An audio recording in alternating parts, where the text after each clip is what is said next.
강남역 묻지마 살인 사건 피의자에게 오늘 대법원이 징역 30년을 확정했습니다. 이 피의자는 조현병을 앓고 있었는데요. 이런 강력 범죄자들의 조현병 이력이 자주 거론되면서 조현병 환자들은 잠재적 범죄자로 낙인 찍힐까 봐 병을 숨긴다고 합니다. 이 때문에 충분히 치료할 수 있는 병인데도 방치하는 경우가 많습니다.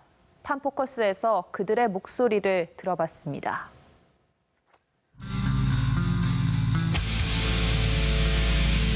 피해 여성을 추모하는 물결이 엿새째 이어지고 있습니다. 범행을 후회하시나요? 그런 질문에 대해서는 잘 모르겠습니다. 수락산 살인 사건의 피의자가 정신질환의 일종인 조현병 약을 복용했던 것으로 드러났습니다. 소리를 지르며 경찰관에게 주먹을 휘두릅니다.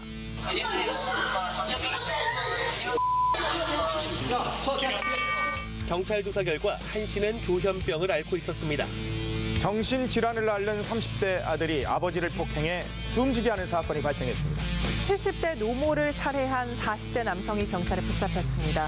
이 남성은 조현병 치료를 받고 있었습니다.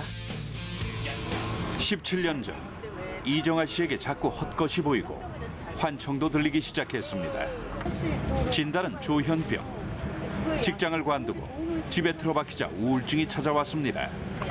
가족들마저 등을 돌렸습니다. 정신병원에 강제입원 시켜버린 거예요. 그래서 악화가 된 거죠. 제가 겪는 질환에 대해서 잘 이해하지 못했어요. 이 씨는 마음을 다잡고 치료를 시작했습니다. 그리고 이제 거의 완치됐습니다. 이 씨와의 대화에서는 병세를 전혀 눈치챌 수가 없었습니다. 도와주면 충분히 남들과 같은 일상적인 생활을 할 수 있다는 거죠.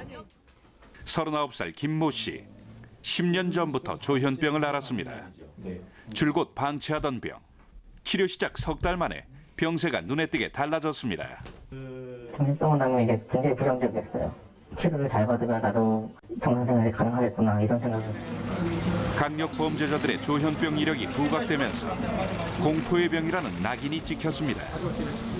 고정관념 있잖아요. 요것이 무슨 죄를 받아갖고 요런 병이 생겼나 라든가 아주 몹쓸 병이다라는. 그래서 대부분의 조현병 환자는 병을 쉬쉬합니다. 그렇다 보니 조현병 환자 11만 명 가운데 80%가 적절한 치료를 받지 않은 채 방치돼 있습니다. 좋아졌고 취업을 하고 있는 사람들마저도 자기가 불이익을 당하니까 발표를 안 하고 식구들이 쉬쉬하는 거죠. 조현병 환자 10명 중 3명 이상은 우울증까지 얻게 됩니다. 일반 유병률의 6배가 넘습니다. 자살 생각을 하는 경우도 67%에 달합니다. 조현병 환자들은 증세가 나타난 뒤 평균 1년 반 뒤에야 병원을 찾습니다. 치료의 골든타임을 놓치고 병을 키우는 겁니다. 미국, 영국, 호주 등에서는 증세가 나타나면 2주 안에 병원을 찾을 수 있도록 정부가 나서서 관리해 줍니다.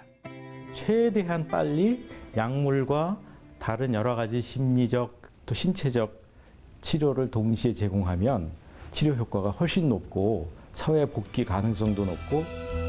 사회적 편견과 무관심이 조현병 환자들을 오히려 사회 밖으로 내몰고 있는 건 아닌지. 판포커스였습니다.